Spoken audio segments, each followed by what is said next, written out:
We talked about you breaking your neck briefly. So that was a tag team. It was yourself and Scott Norton against the Steiner brothers, correct? Actually, it was me and Scott Norton versus Lex and Rick Steiner. Rick Steiner, sorry. Okay, yes.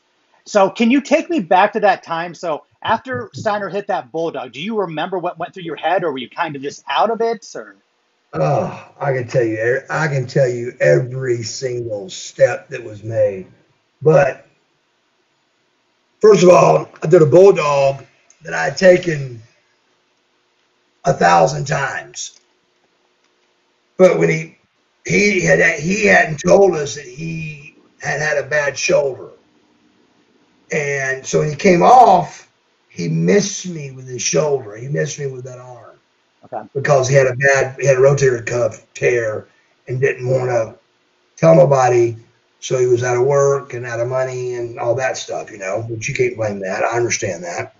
But at the same time, he came off and he missed me. And when he missed me, live TV, brother, 20 million people, I try to catch up to him. He hits, comes back into me. When he does, anytime they tell you if you're going to fall, what they tell you to do, they tell you to tuck your head. Tuck your head. Because it's really hard to break your neck when you tuck your head. But this way, it's real easy to break your neck. sure. Because there's only so far that'll go. And my neck, if you watch it back, goes that way. And it was in a whipping fashion. And I'm literally in the mat, and 1,000,000% I was paralyzed. You got to realize at that stage, I'm a 28-year-old, all county, all state, football and baseball, 2 older brothers that had beat me up my whole life, been in 10,000 fist fights. I was a Gold Glove state championship boxer at 12. I mean, it ain't my first rodeo, you know what I'm saying? So it was like, as soon as I got hit, I was like, oh my God, I'm paralyzed. And there was no ifs, ands, or buts. And on top of that, I'm smothering in the mat. Because your face was down, right? Your face was down where you almost be suffocating. Okay. I was almost suffocating, but I keep on. There wasn't no wiggle even. It was just, Wow. Trying to get my air because I can't move. Yeah. Thank God he goes, the finish of the match is he goes to roll me over, goes to cover me, and here comes 280 pounds of Scott Steiner with a chair. And I'm going, no. If you watch it back, I'm constantly going, my mouth's going, and don't, Scotty, don't, no, please don't. I'm hurt. I'm paralyzed. Well, Scotty heard me enough that he hit Rick with a chair, and Rick just kind of threw himself off of me. He knew I was hurt too. Okay. But as soon as Rick rolled me over, I went, I'm paralyzed. Wow. And Rick's eyes got big around, and here we are on live TV. What do we do? I mean, what do we do? We don't know what to do. We wasn't expecting this, so we don't know what to do. So he goes ahead and covers me, and here comes Scott with the chair, hits him, and he's just going to throw my arm over Rick and let that be the 1, 2, 3, we win. Well, he throws my arm over Rick, and my arm just goes back down on me. So 2 guys are laying there, and the ref goes 1, 2, 3. The 2 guys are laying there. So everybody's like, who the hell won? Who won the match? Mm-hmm. So at that stage, then like stupid ass Virgil, God bless his soul, stupid ass Virgil. He starts trying to slide me out of the ring. Oh no, he didn't hear you screaming earlier? Well, I wasn't screaming yet. It was so surreal that I didn't cry. Okay. And it was just so surreal. It was just like, this is it, brother. You're paralyzed. But Norton, I told Norton, I go, tell him, So he goes, quit sliding him. And then it was a big, if you watch the whole thing back, it was a huge cluster on them trying to get this board flattened out to get me on it. And then finally, the real emergency crew got there with the flat board and the duct tape across the forehead. And about that time, which had been around 9 or 10 minutes of being completely paralyzed, the trainer goes, your left hand's moving. Your left hand's moving. And I keep in mind, I can't go and look up my left hand. I can only go. So I kind of look down like that, and I could kind of see my left hand. Then it kind of felt like what a football player would call a stinger. Okay.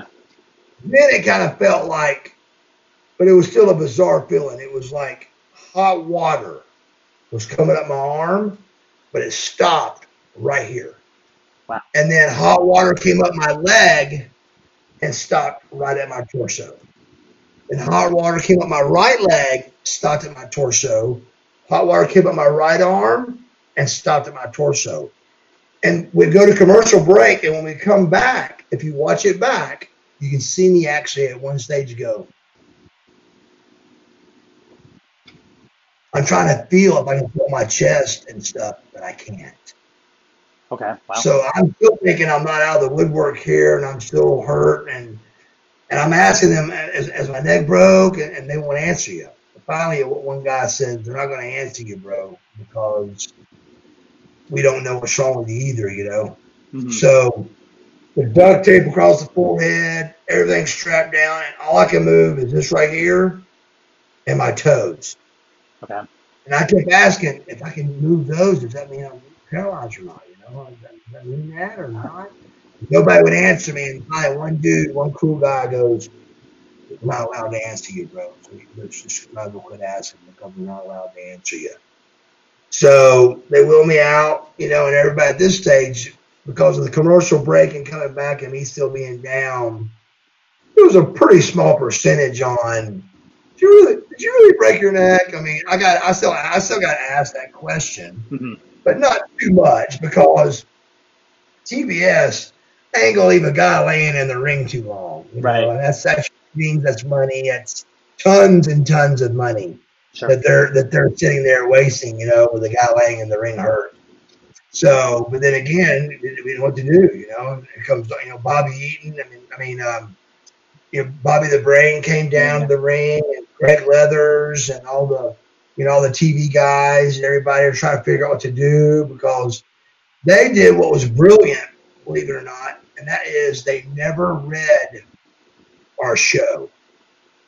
Okay. So think about it. It'd be like two football teams going to have a football game, and you know every play. Mm-hmm. Because you've read all the plays. So if a guy breaks out for a touchdown, you're going to go, oh, 40, 30, 20, touchdown. You know? Right.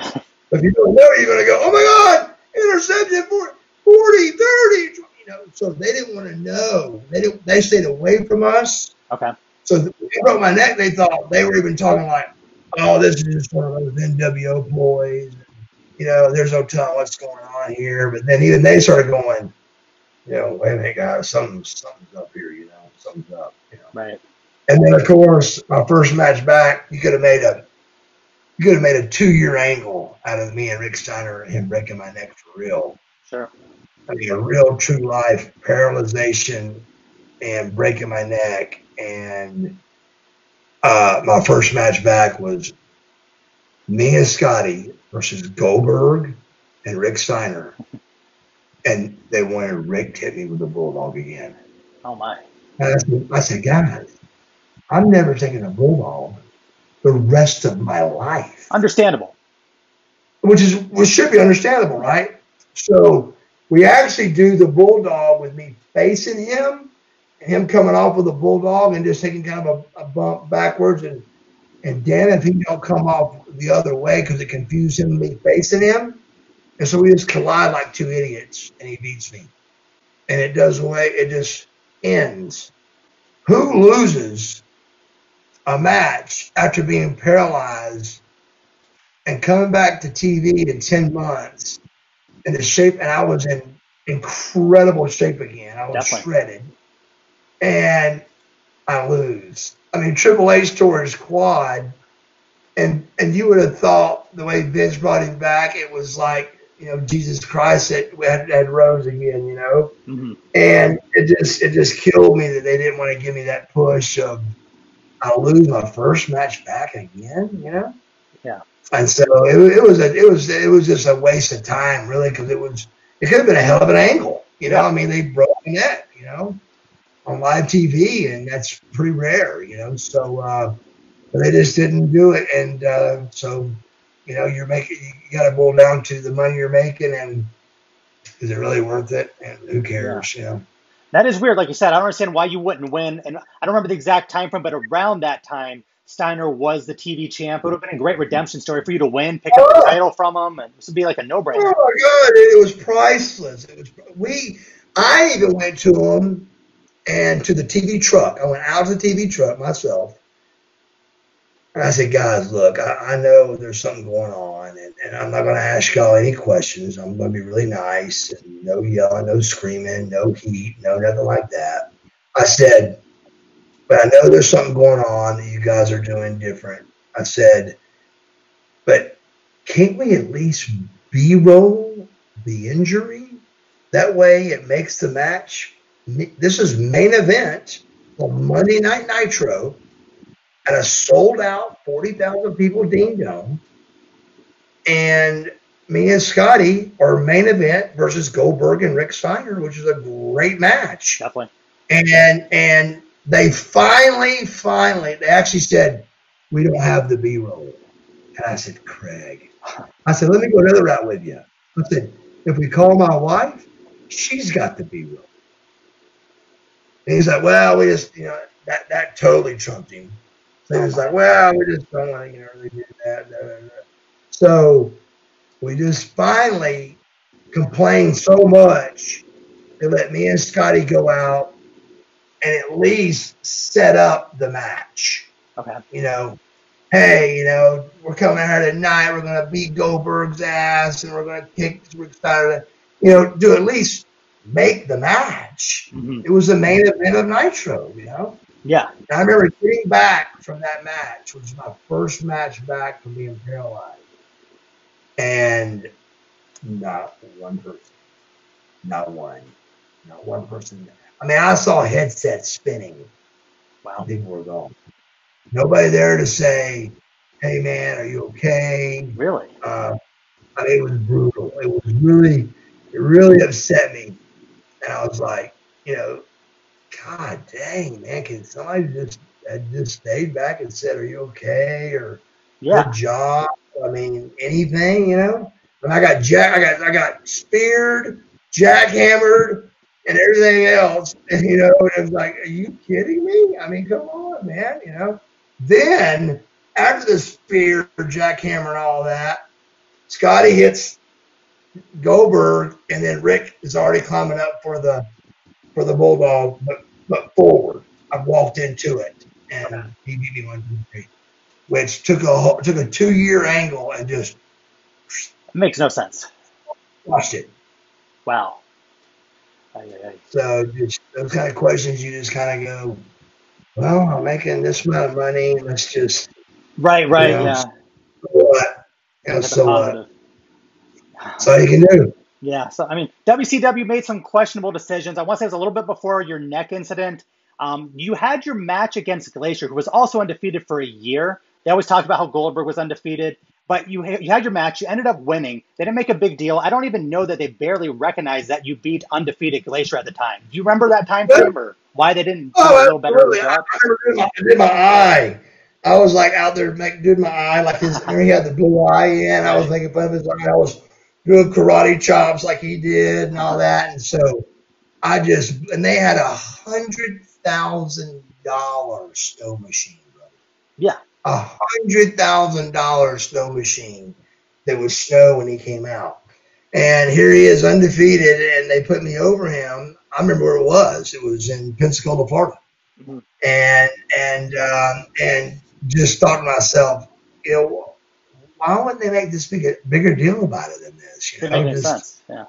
It really didn't. It's kind of like Goldberg. Goldberg followed us around like a little puppy dog. And I don't care if he hears this or not, and wants to call me or not. I don't give a fuck.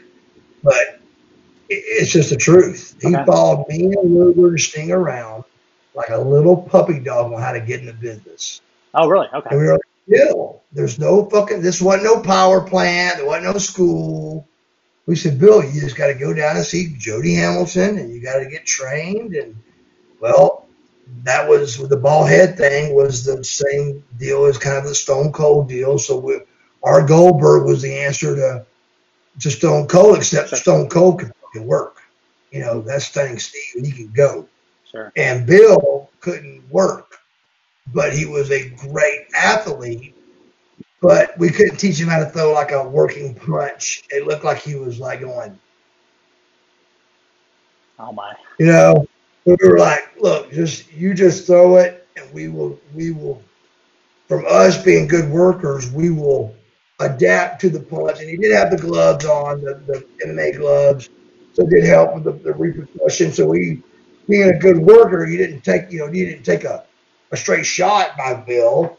You kind of leaned into it and went away with it, you know, but still they had to put Bill with the top guys because he was popular. Yeah. So you were obviously a big star. You were a great worker. You had all the experience in the world. Now, would someone like yourself take umbrage to the push Goldberg got out of the blue? No, I really thought it worked and thought it was great. It kind of sucked having to face a badass like that couldn't work a lick. Right. And he couldn't. I mean, at that stage, he was really green. And I remember one story real quick, I'll tell you, that was hilarious. We was in Macon, Georgia. And it was his very first real match on TV. Like, would have been like win number one. And he came up.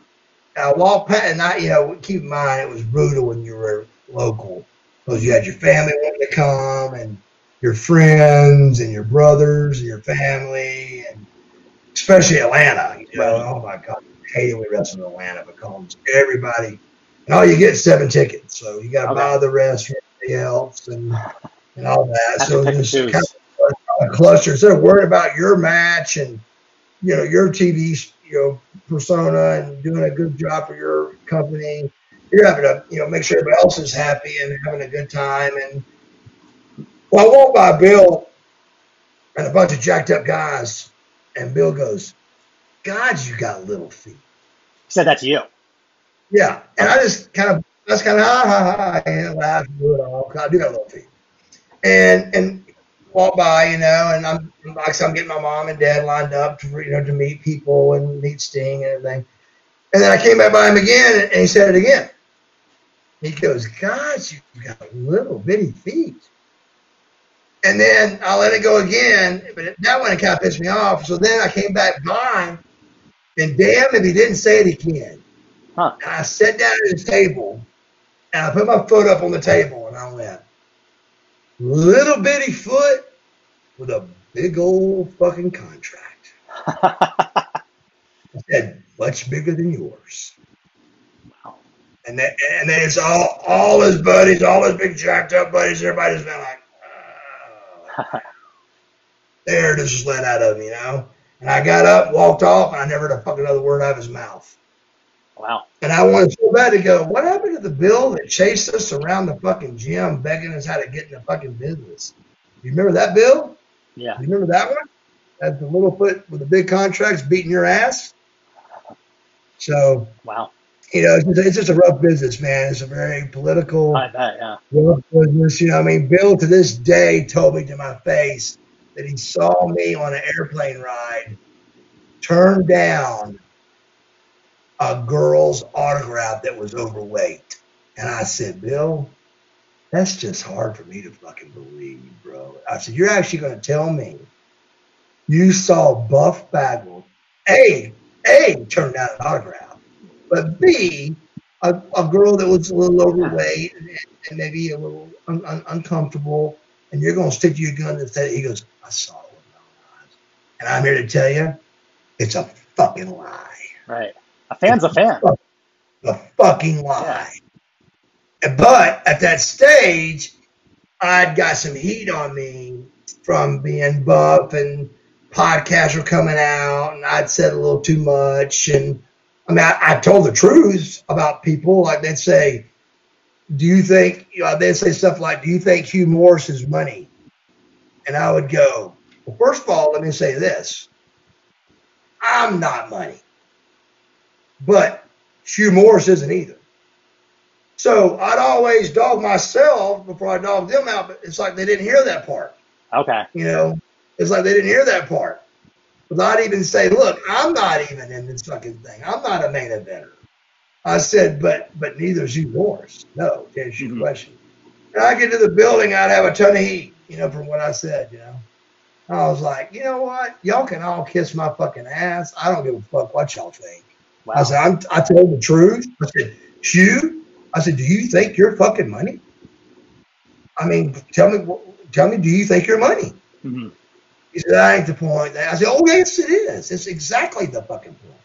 Mm-hmm. I said, I was asked if you were fucking money, and I said no. But I also said I wasn't either.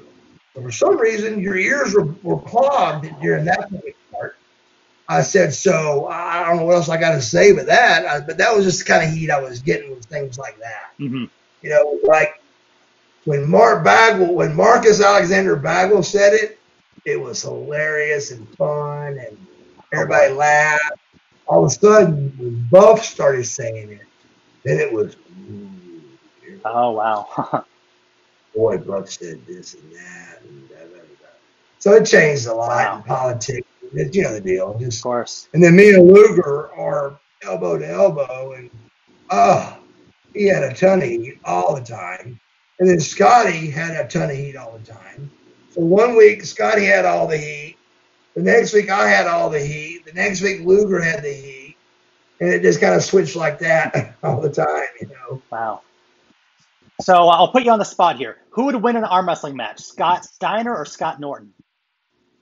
Oh, Norton ripped his arm off. Okay. Yeah, Norton's a real deal, man. Oh, absolutely. Norton and Rick Rude were like true world champion arm wrestlers. I mean, really were. And I'll tell a quick story. Is funny is I don't know if you know, but Coors Light bottles are really hard to get the top off. Right. They're really hard. But we're all at a pay-per-view meeting that you had to go to on Saturday night that we hated doing because it was just you had to show up.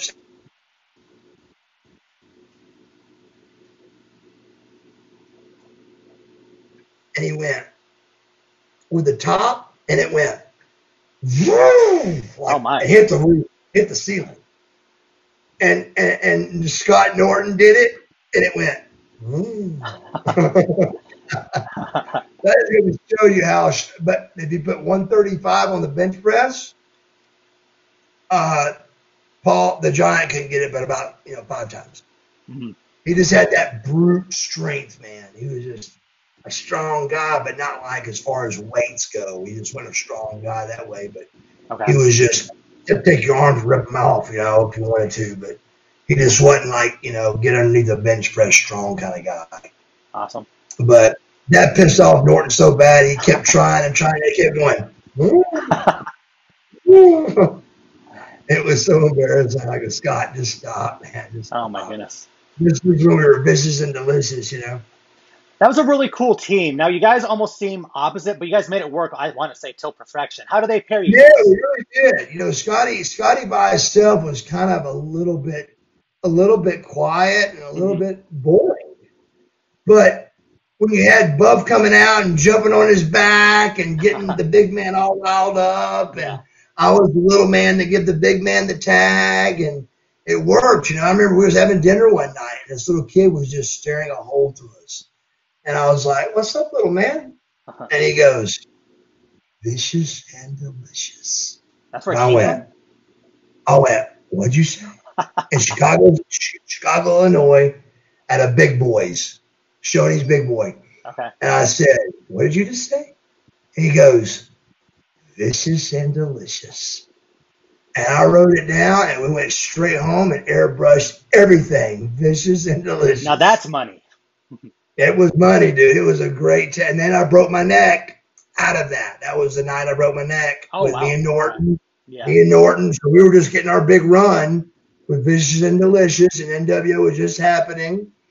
And then I broke my neck, and then he went to Japan, and by the time he came back, they put me with Scotty. Okay. So then me and Scotty took off and, did a hell of a job too. So we had a lot of good stuff too, me and Steiner.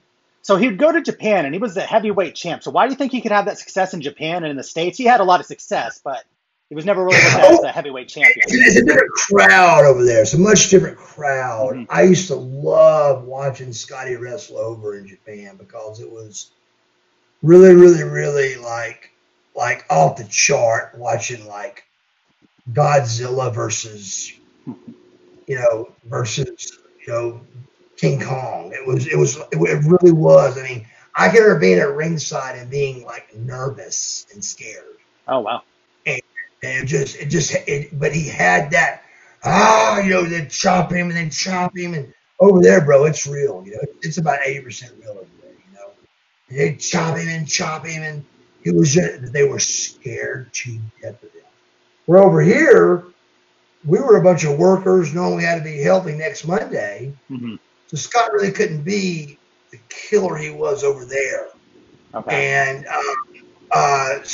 but with me and we were together, it just really worked. It really worked so much with me coming out and jumping on his back and just making him, getting him fired up, Sure. But he really over there, he was a different character, man. He got so over there because they were scared of him, and he was really truthfully a legit badass, And over here, being a legit badass didn't really matter because we still had to work next Monday, and over there they didn't really care. They were like, look, this is what it is, and we tape up and we go at it harder than you guys do, But where we came from, when guys got to us, they were like, oh, thank God we finally got to WCW, ECW guys and all that, they were like, oh God, thank God we got here. Now we can take it easy, Sure. Public Enemy and all those guys were killing themselves, Every week, when the Ravens and all those guys were killing themselves until we got to WCW, they could chill out a little bit and still get some cool stuff done. I mean, my first match was, of course, putting Public Enemy over. Me and Scotty Riggs, and I had to go through 2 tables. I didn't even know it was possible. I didn't know it was even doable. So they had the 2 tables lined up outside, and not the blonde-haired one, but the other one. Johnny Grunge and Rocco Rock. Rocco Rock had the dark hair, if I'm not mistaken, and Johnny Grunge had the blonde hair. He was kind of the legit badass boxer too. Okay. He jumped from outside, not into the ring, outside the ring, and we went through 2 tables. And keep in mind, it was 0 scratch, 0 hurt, anything, but it looked devastating. Wow. So we knew how to do all that stuff, and not having to do it every single night and killing each other. They were able to do it, every once in a while and still be cool, Sure. So they were a great tag team. They really were. I like them. I did too. So for the record, you went through the 2 tables. It did not hurt, not a scratch. No, not a bit. But then Sid Vicious went through one of the same exact tables and sliced his damn arm almost off, and then Fit Finley, if you remember, one of the tables cut his leg. We're almost in his career. Oh, that's right. Yeah. He had to wear that knee. He had to wear that brace on his boot and everything because that table cut him. So it ain't like it's just a no-brainer. It's not going to hurt, but they had just done it. They had set it up right to where it broke good and even, and he had hit me good just right. He had done a flip over and just hit me with a flip, and we just went right through the 2 tables, but it looked so cool and so devastating. Everybody was like, oh my God, Wow. So it was a lot of fun, a lot of good stuff. Definitely. Another thing I really enjoyed with your time in the NWO was the parody of the Four Horsemen. One, how was that? And two, was it really that big of a deal with Arn Anderson? Bro, it was, and of all things, guess who got the most heat out of that? Probably you. Me. You played Kurt Hennig, if I'm not mistaken. You had the hat on, the But long hair. guess what got the heat? Has to be Buff, right? The cooler that Kevin carried out Okay. was my idea. Of course So he it come was. walking out with a styrofoam cooler, acting like Arn's a beer drinker, and so But it was hilarious. when it was one of the best things in the history of time we ever done. But when it came down to the thing, Eric goes, "Whose idea was it with the styrofoam cooler out there?" Of all my things. God. Of all things, the styrofoam cooler got the most heat, and it was my styrofoam cooler out of my car. Because Kevin goes, "Well, Bagwell gave it to me." I go, "Fuck, Kev. Damn, man, don't throw me in the river." But he came walking out with that cooler, and it made it, man. It made it funnier, Yeah, it did. I saw him. We rehearsed it, and I go, "I got a cooler in the car, man. That was really good if you came out with a cooler, Right. So he came out with one of those, $3 styrofoam coolers, and he came out like it was nothing, It was great.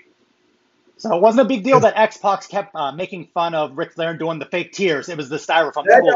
Was that not the best thing he's ever done in his life? That's the best thing X-Pac has ever done in his life. Oh, really? It wasn't beating Razor Ramon in WWF or anything? I think as far as, being somebody else and the woo, doing the dance. And he had these little squirt things that he had that would squirt the tears. Right. Because Rick's always crying, and he's pretty teared up. It gets teared up pretty easy. And so, God, I thought X-Pac just did a great job with the woo. It was really, really a hell of a thing, but it caused a big mess in the locker room, bro. It was a big, big, big mess. So you go to the locker room after the whole parody is over. What happens? Is Arn Anderson there waiting for you? Is nothing happened there. It was at the bar that night is what happened. Yeah, at the bar that night, it got to where, look, it's time for you guys to, move out of the way. You're the old timers, and we're the up and coming guy. Not me, but like Kevin Nash's and Scott Hall's. Look, it's time for you guys to slide out of the way. We're the ones coming through. You guys are done, And so that's where it got heated, and Flair was real pissed off about it on Eric's part for letting Eric, because it was Eric's idea. Uh-huh. We just did what we were told. It wasn't like of course, yeah. me and Kevin. We wasn't like we came up with it. It was Eric Bischoff's idea, Wow. Shouldn't we be mad at the person that had the idea, not the people that did what they were told? Well, that's how it should go down, but it didn't. It always kind of got washed back through the like we came up with it, And I mean, even with me, I had like a little ponytail coming out of a ball cap and the gum chewing, and I threw the towel. I love the towel thing. The towel thing was great, by the way. Yeah, so that was good, and then Conan was Mongo McMichael, I think. That was good. But like I said, X-Pac sold the show to me with the tears and it was Ric Flair's dance and woo, and all that. So that was good shit. All right, so before we get to the end of the WCW era, I want to know, what was your opinion on the fake Sting, Jeff Warner? I don't hear a whole lot about him. I wasn't real big on that. Me and Jeff are really, really good friends, so it's not like a heated situation. Okay. It's just kind of confusing, It's just he was, in Japan was the NWO Sting. Yeah, still is to this day, I think, right? Huh? I think he still is to this day, or at least till recently, if I'm not mistaken. I think so too. He just became kind of he was the NWO Sting, and but still, it just kind of becomes. I've never even had this talk with Sting before, but I'm surprised that Sting allowed them to call himself the NWO Sting.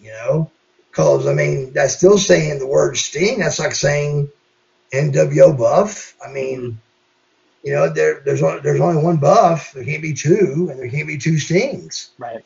So I never really even had a talk with Sting before, but it was something that you know, I thought was uh, not necessary. The only reason we did it, I think, was, to be totally honest, and I'm not 100% sure on this, but Sting was going through a kind of a hard time with his personal relationship with his wife, Okay.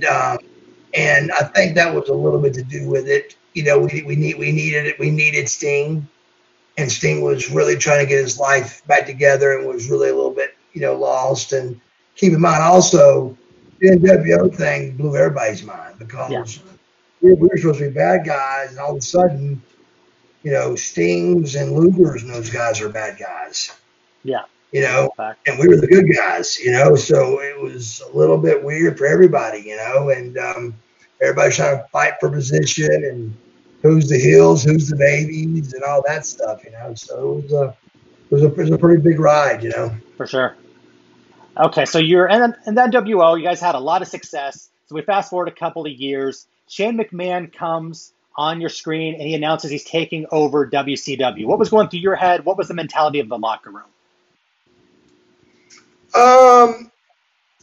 It was brutal. It was brutal. It was we of course were late because we were always late, and but it was me and Goldberg and Luger and Nash and Hall, about you know $10 or $15 worth of talent that was pulling up, and we see WWF trucks, you know, and that obviously can't be good. So we all just kind of split up, went our own direction, and to find out what was going on. Well, before we could really find out anything that was going on, they came and said, "Hey, Shane McMahon's got a meeting, in 2 minutes in this room right here." And literally, the meeting was about a minute long. He said, "Hey," he said, "we've got." He said, "We're going to keep some of the wrestlers. We're going to fire some of the wrestlers. We're going to keep some of the referees. We're going to fire some of the refs. We're going to keep some of the staff. We're going to fire some of the staff. So I just want you to know that we own the company now. That's what's going on." And then we get the first readout, and me and Lex, we're the tag team champions, and we're not on it. So I go out to the car to leave. I'm going to drive home and realize that it's over, you know, it's over. And I get a call from Lex comes running out and goes, we got an interview on the show. So on that show, I did an interview. But at the same time, bigger than that, Vince named 5 guys, like, to Shane, going, "Oh, who you got?" You know, like Sting, and then he was in Cleveland while we were in Panama City. And so via satellite, they were doing getting the crowd reactions and all that. And I was one of the 5 and got about the second biggest pop. Okay. So that, to all of my top talent guys, they were like, "Man, that's huge. If he mentions your name, you're in." You know, so I thought everybody else did too, that I was in. And about 2.5 weeks later, I was gone. Wow. So it was just, never got a second chance, you know. So it was just kind of a weird deal. Yeah. So I'm a fan from the outside looking in. I don't know exactly what the list would be. If we're going to say who were the top 10 draws in WCW, I don't know the exact number. I definitely would have put you up there. So you would have thought you would have had a big push in WWE. But to be honest with you, I wouldn't have put me in the top 5, and I was surprised that he did. Mm-hmm. And to get the second biggest pop, which was nice. That proves something right there. I mean, come on. Yeah, so I was excited, and that made me feel good. I was like, well, maybe I got a chance at this thing, you know. And then, but then again, I went from making $750,000 a year to making $175. Right. So I had to sell I had to sell my house, my cars, my motorcycles, and $175,000 is a lot of money. Mm-hmm. Now when you're making $750, it ain't.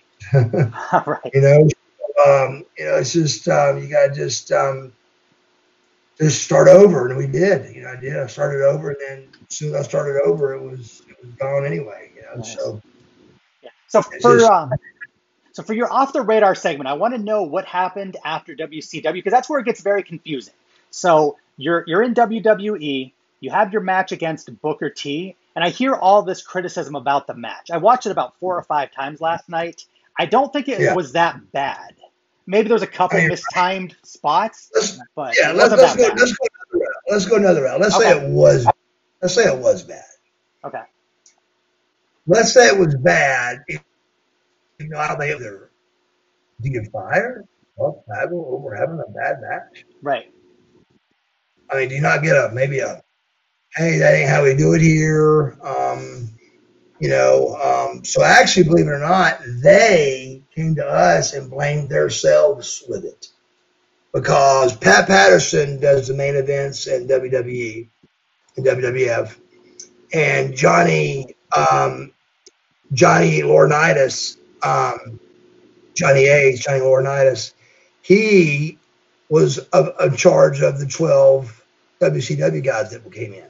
Okay. So Johnny thought that Pat was going to come to us and tell us to finish, and Pat thought that Johnny was. So it was that they got confused and didn't, and so Stone Cold is who came up to us and told us what we were going to be doing.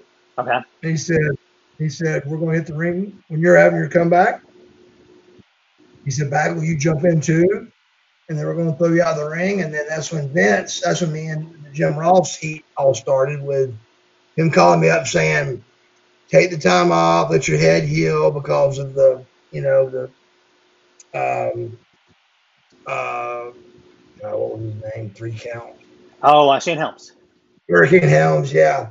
He, you know, I'd slapped him and he'd hit me in the back of the head with a frozen ice water bottle. And so when I wrestled the matches with Booker T, I had to Sharpie where they shaved my hair to wrestle Booker T in that match. Oh, wow. Okay.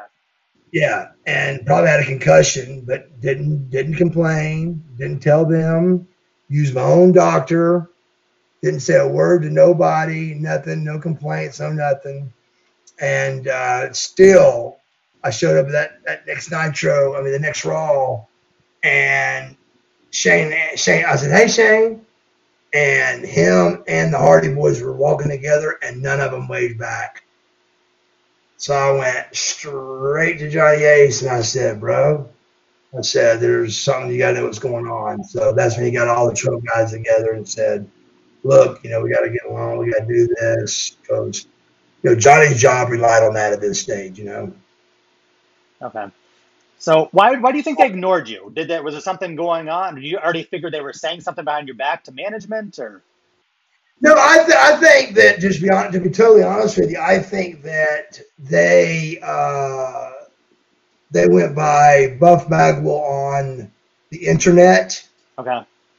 And believed what they read on the internet instead of knowing who who you're talking to right now is Mark Bagwell. Okay.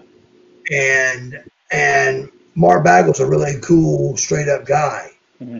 But on the internet, you know, I had a lot of heat with hard to get along with, hard to deal with, then, you know, slapping Shane, you know, I guess they just said, look, he's going to be a troublemaker. And it also, at the same time, it helped Vince, you know, go from saying, you know, the locker rooms were starting to argue a lot, and it was hard to get along with everybody. And so I became kind of the sacrificial lamb. They were like, hey, man, they just fired Buff Bagwell, you know, in Atlanta, Georgia. So do what you want, but, you know, I mean, who's safe now? You know, I mean, nobody's safe. So it's almost an example. So it's kind of to the crowd. Or absolutely. Okay. Don't F up. Well, look what we did to Buff Bagwell. This could be your fate. Yeah. We just see him walking in Atlanta. So, you know, so do what you want to do, but you may want to just step back and start getting along a little bit and letting this locker room shit die down a little bit, you know. Mm-hmm. But it was it was always an argument in the locker rooms, and it was hard, man. It was like it'd be like Chevy and Ford, joining each other, and who's going to be the manager, who's going to be the sales rep, who's going to be the owner, who's going to, So Right. I can understand it, but at the same time, it didn't have to be that hard, Yeah. It was just I was going to take somebody's job away, period, and that's heat, that's heat, or like I like to say, jealousy. Right. I mean, still, it makes no sense. So, I mean, Goldberg still up until recently is taking somebody's job away with his job in WWE. You were basically in the prime of your career. You're what, 30, 31 at the time? 30. Okay, so you're 30 years old. 30 years old in the prime of my life. Prime of your life. Incredible shape, everything. And because I have a bad match, if you want to call it one, which I've watched it 1,000 times and don't see really, keep in mind, me and Booker even started having a little bit of an argument over it backstage after it was over. And that's when Pat and Johnny spoke up and said, "Oh, whoa, this is our fault. We were supposed to come to you guys with a finish, and Johnny thought I did it, and Pat thought that Johnny did it, and nobody came to us with a finish. Nobody told us what to do, how to what spots to do, or how they do it up there. So we just went out and did a regular WCW kind of match, and I didn't see. There's not one slip up. There's not like a miss the duck clothesline. There's no flaws. There's no mess ups. A little slow, things like that, but not enough to fire Buff Bagwell. Yeah. I just didn't see that coming at all, and just didn't make any sense. And then they threw my mother calling in thing. Oh my God! What you're basically saying is a lie, correct? Your mom never called, and she's denies that happened. You know what? What it turned to is what I turned to it a minute ago with you is, let's say she did. Okay. Well, would you fire her? Would you fire Buff Bagwell with that? Why not just say, "Hey Bagwell, tell your fucking mother if she calls here again, you're fucking fired." You don't. Like I said, even if she's lying to me and she did do that, do you fire Buff Bagwell because my mother called? It just, and like I said, I bet $1 zillion that she didn't, but still, it got asked so many times, I just started reversing it. I go, let's say she did.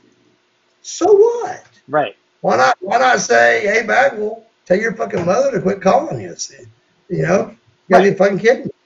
Yes, let's say she did. Is it illegal for a concerned parent to call their employer, "Hey, can we let them rest" or something? I mean, yes, and I got dogged out by Ross with it, and then Ross acted like, "Oh, I was just doing my job." And I was like, "Bull fucking shit! You drilled me so hard."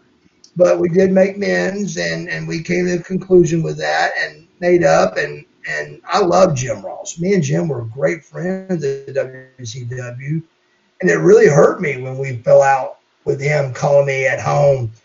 And keep in mind, I had 3 witnesses, bro. We had God, me, and Jim Ross.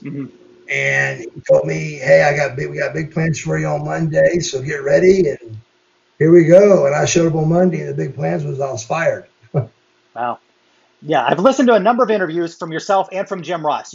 For you to be lying, if that's what he's saying or someone's saying, you're very in depth. Like, you have so many details where it almost makes it impossible to lie. Jim Ross is very vague on what he says. He doesn't have a whole lot of substance. Well, let's just go this route. Here's what Jim Ross said. Jim Ross said that he liked me and he was doing his job. That's what he said. And the answer to that is, I can right now tell you where to go pick up or look online, and where he's at a half round table thing, and he rips me apart. Okay. So now if Jim said, "I don't like Buff Bagwell, never have liked Buff Bagwell, and I was doing my job and I fired him," well, how can I be mad at Jim Ross? I wouldn't be. He was just doing his job. But don't say, "I like Mark and I was just doing my job." Now you're lying, and we got a problem. Yeah. And that's where that came from. but then like I said, we worked it all out just because it wasn't getting nowhere, Mm-hmm. and nobody could really prove it. Like I said, we had three witnesses: Jesus Christ, me and Jim Ross. So Wow. who's gonna win that battle? Jim's gonna win. So it was just easier just to respect Jim and just let it go and just do the right thing. Wow. I mean, it'll never make sense because, again, you're in the prime of your career. Say you had that bad match. Mom calls in. Say Jim Ross hates you. Okay? There's a lot of people in the workplace that aren't liked, but if they're good at their job, they get to keep their job. I mean, just the other night, we heard a podcast that somebody called and told me to listen to, and it was God dang it, who was it? It was Conrad Thompson and is it Bischoff or he has the one with Bruce? Bruce Pritchard. Okay. Bruce Pritchard. Bruce Pritchard and Bruce actually took up for me. He goes, oh, okay. He said, he goes, man, I don't get it. He goes, he had a great physique. He did say the old words, a pretty good worker, which I totally disagree with that. But I mean, if that's the way they feel about it, that's fine. But pretty good worker and great physique. And, it's just weird because Conrad even took up for me and said, don't most guys after time get a second chance? I mean, that's what I don't get. But I never got a second chance, dude. It was like, why? I never got that second chance ever, So that's unbelievable. It was weird. So you brought up Conrad Thompson. I'm not real familiar with this story. I've heard a number of his podcasts where he does say good things about you. But didn't you guys have a recent issue or something? I think he's kind of vague too, where you were at an appearance or something with him. Yeah, the deal was he had sold a bunch of stuff, like pre-sales. Okay. So people were coming up to our table with my pictures that I paid for, all of my stuff that I had paid for, and they were handing us things that gave them a free one of my pictures that they had already bought. So it did not cause a problem. What did Buff do? Signed the picture and gave it to him. Okay. But when it came to the end, he wanted to know where my little black bag was, because I carry a black little bag with me with all my money, and credit cards and stuff in it. It's called a MERS. It's called a MERS, but it took place in the penny pack. And but he was like, "Where's the black bag at?" And I said, "Dude," you just drilled me for about $1,000, and I went with it. I said, I ain't paying you a dime. Well, he sent these two thug, big, gigantic, black, like a cartoon almost. Black suits, suit, tie, the whole thing. And I'd already taken some of the money out of my pocket anyway, so because I knew something was coming. There were going to be something coming out of it. And they took like $600 with 1,000 people looking, It was just very, very unprofessional and all that. But I like Conrad. I thought he was a pretty cool guy and all that. But it just at the same time, it's just he throws a lot of things out there that's hard to throw unless you've been there and done that, like run the ropes and wrestle a match. But he wants to, throw his 2 cents worth in sometimes when maybe you got to be careful with that unless you've had, 11 years. Like right now, I beg anybody to go look at my 11-year career at WCW and find one really bad match or a couple of bad moves. Mm-hmm. And I would kiss your ass if you find it, because it ain't out there. I just didn't mess up. I didn't do it. I didn't mess up things. I just didn't. I made sure that people knew what they were doing. I made sure that everybody was on the same page. I made sure everything was right because I cared about the company. And, those things come with, pride and respect, and that's why I kept the job through 5 bosses and, kept the job for 11 years, and sure. I was going to have a hell of a career with WWF, but and then WWE also, but it just didn't happen that way, So I could have totally seen you in WWE and becoming like the Intercontinental Champion or getting a good push if I guess the stars have aligned, but it just unfortunately didn't work out, which is still kind of Right. baffles my mind. But Oh, me too.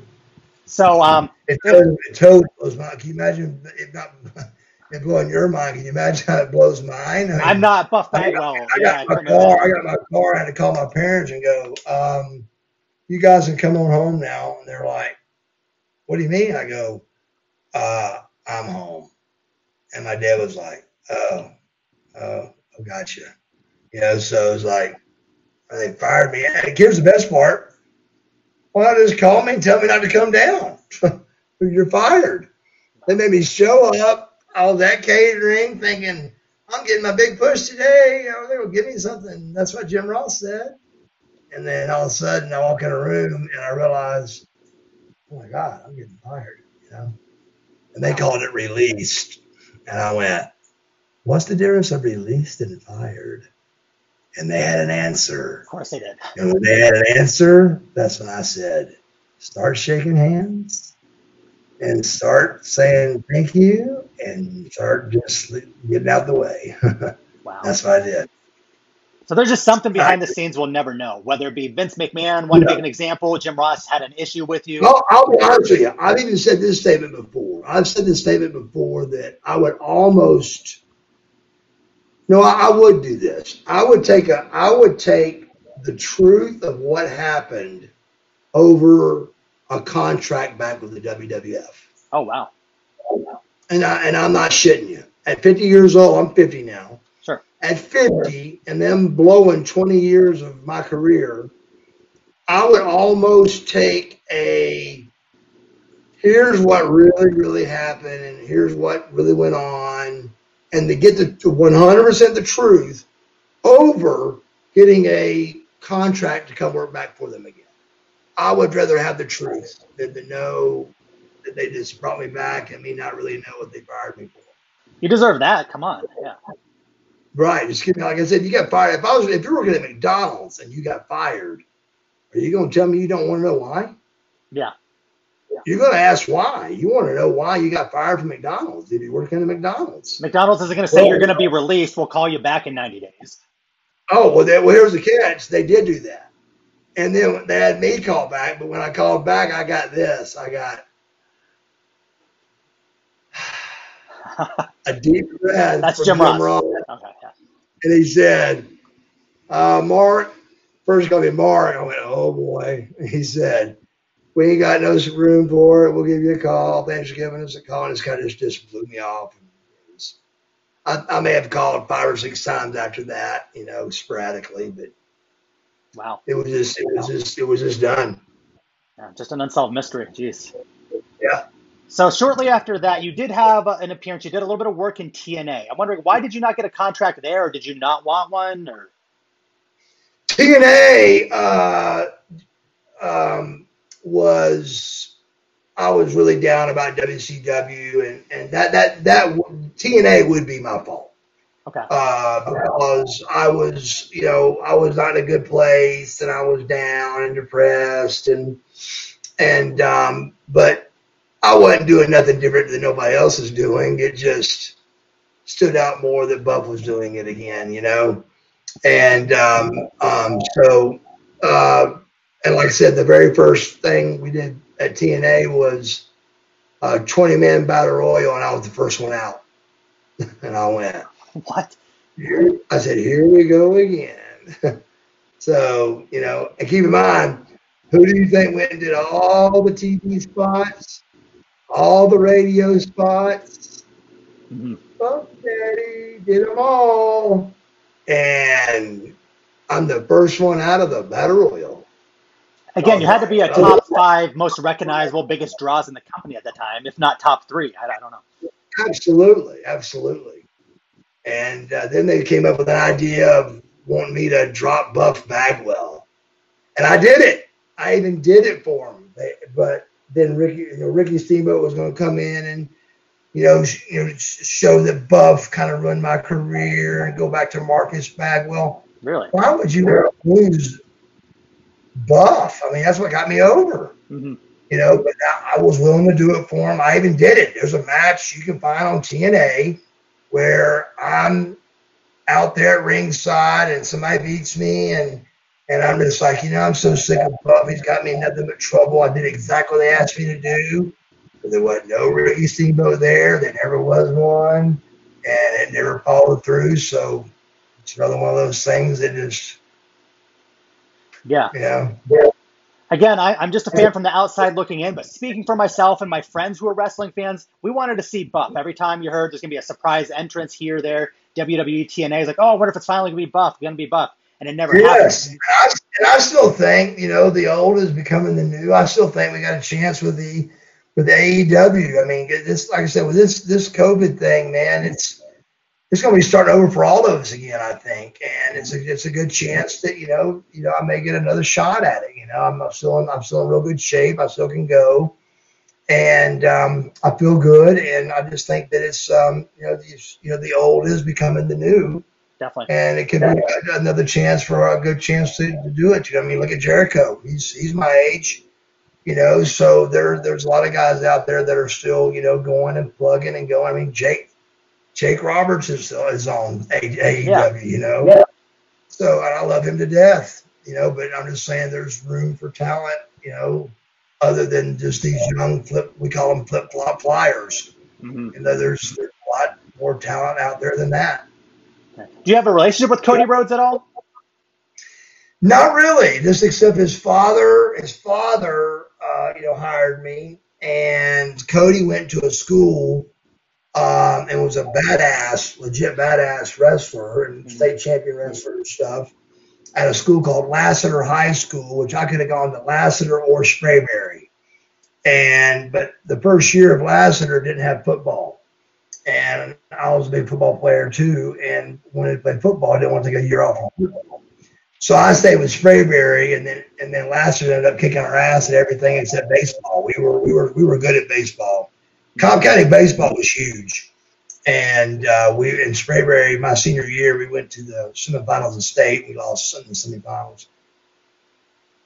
We had a great season though. Gotcha. Well, geez. Well, I really appreciate it. I really do so much. I really enjoyed all the great questions and stuff, and just thank you so much for caring, and asking this stuff, and I just hope you guys have TV again, man. Yeah, we're definitely waiting. Yeah, it was definitely a pleasure talking to you. Anything else you want to promote or anything before I let you go? Just my website's marcusbuffbagwell.com. That's my website, and I'm opening up. Like I told you earlier, I gotta thank God I thought of this before the COVID thing, but I've opened up a wholesale car business, just thinking of something else to do in the meanwhile, and then thank God I thought of it because it gives us another avenue now. But it's called Buff Bagwell Motorsports, and you'll be seeing that website coming up soon. And like I said, you can get me on social media. I'm easy to find on it's Marcus Buff Bagwell on Facebook. It's Mark Buff Bagwell on Twitter.